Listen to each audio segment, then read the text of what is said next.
We're using your tax return for my kids' camp.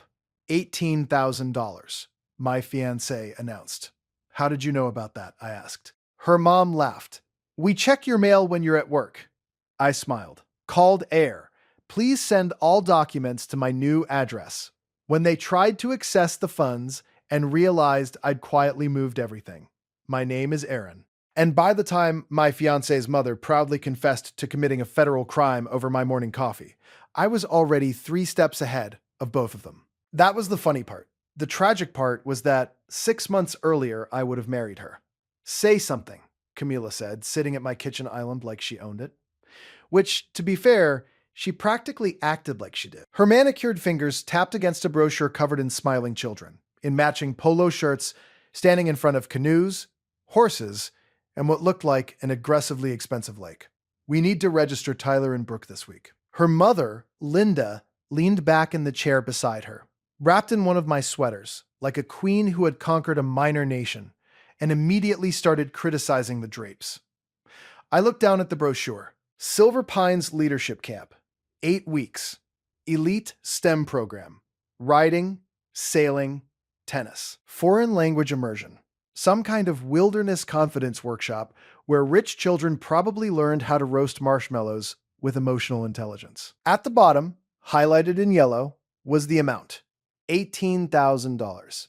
For both kids? I asked. For the full experience, Camila said with a sigh, as if I were being annoyingly slow. You know they deserve this after everything they've been through. The phrase everything they've been through was doing some Olympic-level heavy lifting. Tyler had been suspended twice for mocking teachers on TikTok, and Brooke had recently glued rhinestones onto Linda's poodle because she said the dog looked emotionally underdressed. What does this have to do with my tax return? I asked. Camila didn't blink. We're using it. I stared at her. Linda smiled with the warm smugness of a woman who had spent years mistaking entitlement for family values. You're getting $18,000 back, give or take, she said. Perfect timing. I set down my coffee mug very carefully. How? I asked. Do you know how much I'm getting back? Camila exchanged the fastest glance with her mother, which told me everything before either of them spoke. Linda laughed first. Oh, honey, don't act so dramatic. We check your mail when you're at work. The room went silent. Now, a normal man might have exploded. A normal fiancé might have shouted, knocked over a chair, demanded explanations, maybe thrown somebody in their camp brochure out the front door. I am not a normal man. I am a private detective.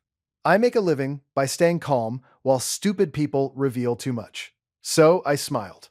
Not because I was happy, because I had just found the thread, and I already knew how hard I could pull.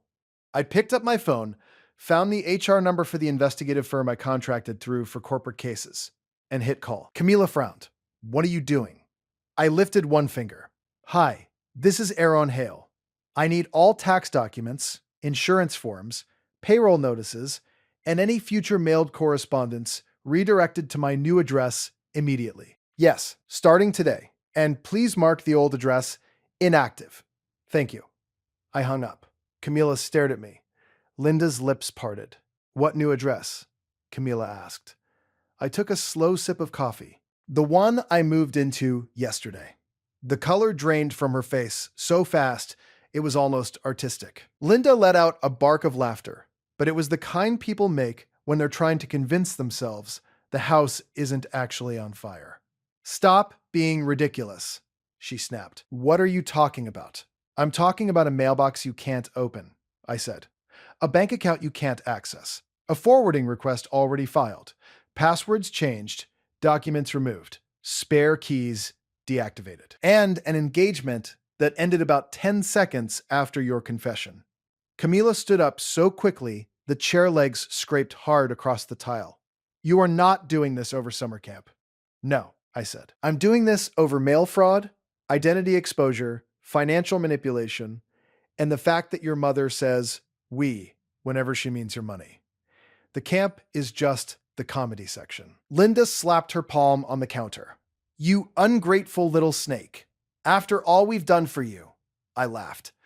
And that really offended her. Because the one thing parasites hate is being laughed at while they're still trying to act like hosts. To understand how I ended up sharing a kitchen with two women who treated federal male privacy laws like optional etiquette, you have to understand something about people like Camilla.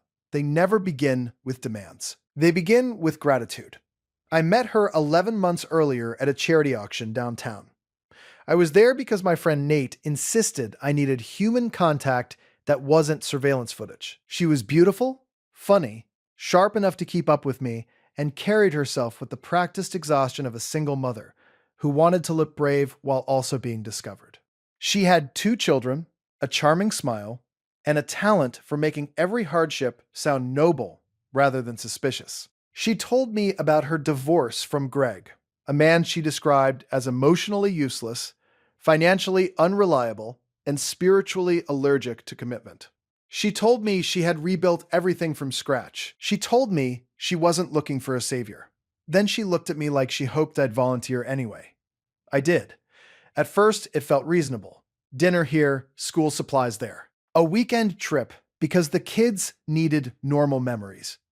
A contribution toward Brooke's dental work. New tires because Camila's car was unsafe for the children.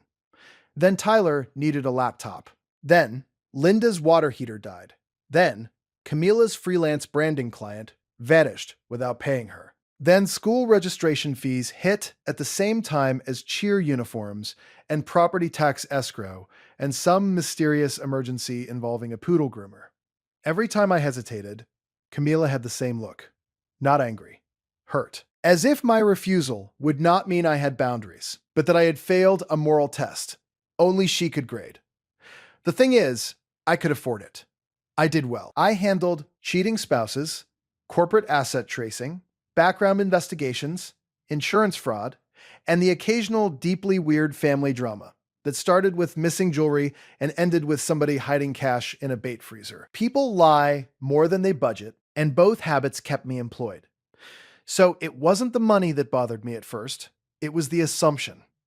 Camila never asked whether I wanted to help. She asked how soon I could. And Linda didn't even pretend. She arrived at my house like an auditor from hell. She opened cabinets without asking, commented on my furniture, suggested I upgrade my living room if I wanted to look like a stable father figure. Once she said my wine glasses gave off temporary male energy, which remains the single dumbest insult I have ever received professionally or personally. Still, I tolerated her. For the kids, for the relationship, for the possibility that what looked like entitlement was just stress viewed through expensive sunglasses. Then, 3 weeks before the camp conversation, I came home early from a surveillance job and heard voices in my office. My office. The door wasn't fully closed. Inside, Camila and Linda were going through the drawer where I kept unopened statements, business envelopes, and records I hadn't filed yet. Linda held up one envelope and squinted. "Is this bank or tax?" "Tax," Camila said. "Open it carefully." I didn't move. I just listened. "If the return hits before the wedding, great," Linda said. "If not, get him to put you on the account first." Camila laughed softly. "He still thinks everything is about trust." Linda snorted. "Men always think that when they've got money and a hero complex. And if he resists?" Linda shrugged. "Then cry. Mention the kids. Mention stability. Mention how traumatized Brooke was after Greg forgot her dance recital. Men love paying for emotional nouns." I stood there in the hallway and felt something inside me go very still. Not broken, not hurt, sorted. That's the real danger point for liars. Not when you get emotional, when you get organized. The next day, I opened a case file. On my own fiancé. I didn't need illegal tricks. I never do. Most people who think they're clever are just loud in ways they don't notice. I reviewed home security logs, doorbell footage, package deliveries, access times. I placed a tiny legal interior camera above the bookshelf in my office, where it only captured the desk and filing drawer. I mirrored activity on the shared tablet Camila used for streaming shows. I pulled public records, quietly reviewed her civil history, looked deeper into the divorce, cross-checked names she had mentioned casually, verified debts, compared stories to timelines. The results would have been funny if they weren't aimed at my life. Camila had more credit card debt than she admitted. Linda had a habit of borrowing from relatives and repaying them in the form of offended outrage whenever they asked for it back. Greg, the allegedly deadbeat ex, was in fact paying child support regularly, just not into the account Camila had described. She had redirected multiple personal expenses through a business account attached to one of her freelance LLCs. She was behind on car payments. Linda owed a medical spa nearly $4,000. And the children's camp? There was no enrollment, no deposit, no saved spot. The brochure was real. The plan was not. Camp was just the emotional packaging for a cash grab. That was when I stopped feeling betrayed and started feeling insulted. She didn't just think I was generous. She thought I was stupid. So I planned. I leased a furnished apartment across town under my own name, signed digitally, paid upfront, and moved essentials over 3 evenings while Camila assumed I was on late surveillance assignments. I changed my mailing address, notified payroll and HR, opened a new private mailbox, shifted liquid funds into accounts she had never seen, moved my firearms, case files, external drives, backup phone, watch collection, and the old leather journal my father gave me when I first got my investigator license. I even removed the framed photo of the 4 of us at the fall fair because I didn't want Linda using it later for some performance about abandoned family. Then I waited. A professional knows the value of letting bad people step fully into the trap they built themselves, which is why, on that bright Tuesday morning, when Linda happily announced they checked my mail and already counted my tax return, I didn't argue. I redirected. Then I watched. By Friday, the first forwarded document hit the new address. By Monday, they knew. I was parked half a block away in an unmarked gray sedan I used for work when the courier delivered what should have been my tax notice to the old house. It wasn't the money. It was only the update letter explaining the prior redirect and online access confirmation. Camila opened it on the porch. Even from the car, I could see the change in her face. Confusion first, then calculation. Then panic, she stormed back inside. Seconds later, Linda yanked open the front door and shouted something into the house that made Tyler come downstairs holding a bowl of cereal like he had front row seats to Live Theater. My phone rang. I let it go to voicemail, then it rang again, then again. Finally, I answered on speaker and set the phone on the dashboard. "What?" I said. "Where is it?" Camila demanded. "Where is what?" "My tax return," I smiled. Interesting phrasing. You know exactly what I mean. Do you mean my tax return, the one you discovered by opening federal mail that wasn't addressed to you? You are being unbelievably petty. No, I said. Petty would be replacing your face cream with diaper rash ointment. This is called asset protection. Linda's voice exploded in the background. "Put me on," Camila did. Linda came on like an air raid siren in jewelry. "You conniving little liar. Those kids are expecting camp." "Then perhaps," I said, "you shouldn't have promised them luxury horseback trauma recovery camp using stolen financial information. It wasn't stolen. You literally admitted to opening my mail. We're family. We were engaged," I corrected. "That is not the same thing as deputizing you to rifle through tax forms like raccoons with acrylic nails." She gasped. I heard Camila start crying behind her, but it was late stage, tactical crying, not pain. Deployment. "Aron," Camila said, taking the phone back. "Please, don't do this. The kids already know." "No," I said. "You already told them." Silence. Then the low, dangerous voice she used when sweetness failed. "You think you can humiliate me and walk away?" "Yes," I said, because unlike you, I prepared. I ended the call. Then things got funnier. The next morning, Linda uploaded a video to social media. A full crying monologue filmed in my kitchen, wearing one of my sweaters, standing under my pendant lights, telling the world that a cold-hearted man had promised to step up for 2 children and then vanished with money meant for their healing, growth, and educational development. I watched it twice. Then a third time. Not because of the accusation. Because halfway through the video, behind Linda's left shoulder, sitting clearly visible on the counter, was a stack of opened envelopes with my name on them. 3 of them. Perfectly framed. I laughed so hard, I had to pause the video. Then I saved it. 10 minutes later, She uploaded a second one. In the second video, she got angrier, less coherent, and somehow more useful. She claimed I had always had secrets, and that she only ever checked his mail because women know when something's off. By the third video, she was in full delusional matriarch mode, describing herself as protecting her daughter from financial abandonment. The internet, bless it, divided exactly as expected. Half the commenters called me a monster. The other half wanted to know why a grown woman was wearing her future son-in-law's sweater while admitting on camera to opening his mail. One comment simply read, "Ma'am, this is a felony in lipstick." I screenshotted that too. Then my attorney sent a cease and desist. Not a dramatic one. Not a threatening movie speech, just a dry, elegant notice explaining that public admissions of unauthorized mail access, false financial claims, and defamatory accusations were now preserved and would be used accordingly. Linda deleted all 3 videos. Of course, by then, they had already been reposted in 6 local groups and one legal humor forum where someone captioned her freeze frame with, "When you commit mail fraud for horse camp." Camila called that night. Her voice was different. No tears, no rage, just exhaustion and bargaining. "What do you want?" she asked. The truth would be refreshing. "You ruined everything." "No," I said. I interrupted it. She went quiet. Then, in a much smaller voice, "I needed help." "You needed access," I said. "Those are different words.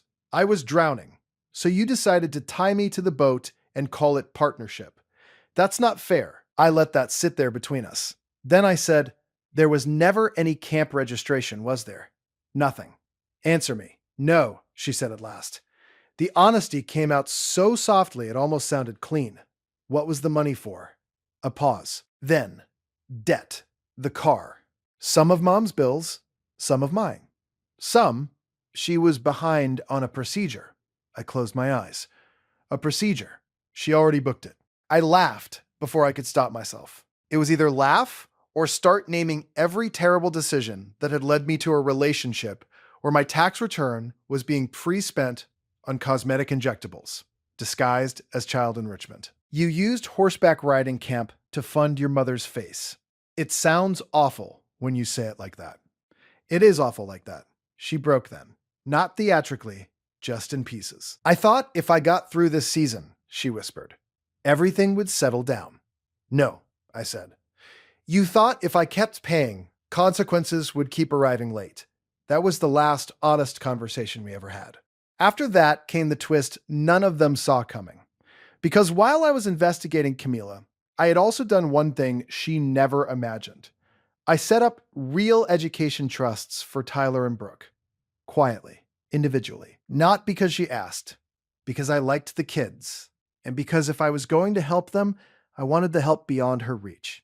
The accounts weren't huge, but they were structured, locked, documented. Funds could only go directly to approved educational programs, tuition, camps, books, tutoring, equipment, or future college expenses. No withdrawals, no temporary borrowing, no emotional storytelling attached, just actual support. When Camila found out, she lost her mind. Not because I had helped them, because I had helped them in a way she couldn't touch.